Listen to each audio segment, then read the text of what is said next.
Okay, I want to talk to you about how we empower the next generation because essentially, I think so many of us are healing from different traumas that we faced in childhood. And in order to make the world a better place, we essentially need to raise a generation of empowered individuals who can collaborate, think critically, and are truly unapologetically themselves.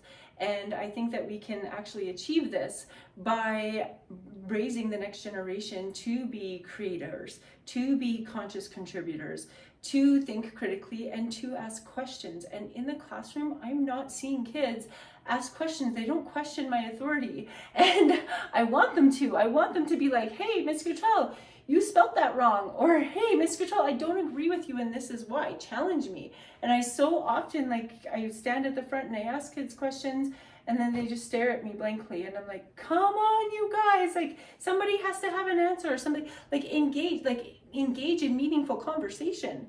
And have debates with each other and be able to disagree and we're so often taught just do what you're told and do your work to your best and you'll get good marks and you'll go on and you'll get into university and you'll become a doctor, a lawyer, teacher, whatever it is, and then you'll be successful. And essentially then we end up with people who end up in jobs where they're not truly feeling their passions, and they're not engaged in what they're doing. And I really think that we need to take a really hard look at what we're expecting kids to do, because I think that we really need to empower each other. And when kids feel empowered and excited about something, they're going to go above and beyond what you ever expected them to do. And I think that's so important, because in order for us to truly be ourselves and to truly feel good about who we are, we need to have different outlets where we can have that self-expression.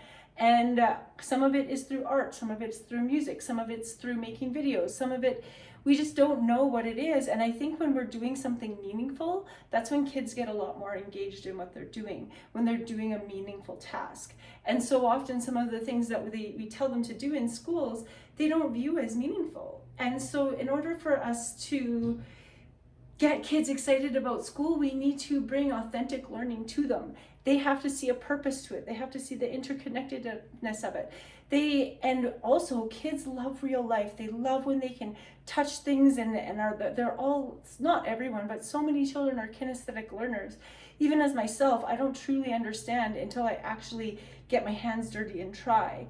And so even this year when we were studying the Three Sisters, which was essentially this First Nations legend of why they have these three crops, and the crops is corn, beans, and squash. And there's this legend about the Three Sisters and how they came to be and why those crops are so important to the First Nations people in the St. Lawrence lowlands.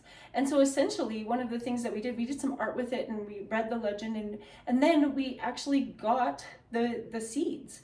And we planted them and we looked at how they grew. And then essentially I had to send them home with the kids for summer, but they were so much more engaged. And I guarantee you, they're going to remember more about the Three Sisters than they are going to remember about other things that I taught them, simply because we had those two hands-on activities that involved them. One, the art piece, and another, the growing piece. And essentially the growing piece also and then tied into math. And so we measured them and we graphed them, and if we would have continued on, we would have done a lot more, but it ended up being summer, so it was go off and enjoy your summer. But essentially those hands-on, those authentic learning pieces, they couldn't believe the differences in the size of the different beans. And I was like, wait until you see a carrot seed. Carrot seeds are so tiny, and I never even understood how you get a carrot seed or where carrot seeds come from.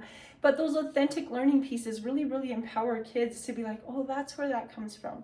I didn't even know as a child where chicken fingers came from. I just didn't understand that until you get authentic learning experiences. And I think that's something that's so important, is we can empower others by uplifting things that they're interested in, giving them meaningful tasks that are interrelated, and just giving them the power to explore and the power to question. I want my students to question me, and I want them to truly, truly feel empowered by what I'm teaching them, to be authentically themselves so that they can critically think and they are brave enough to stand up and ask questions, because that's when true learning really happens.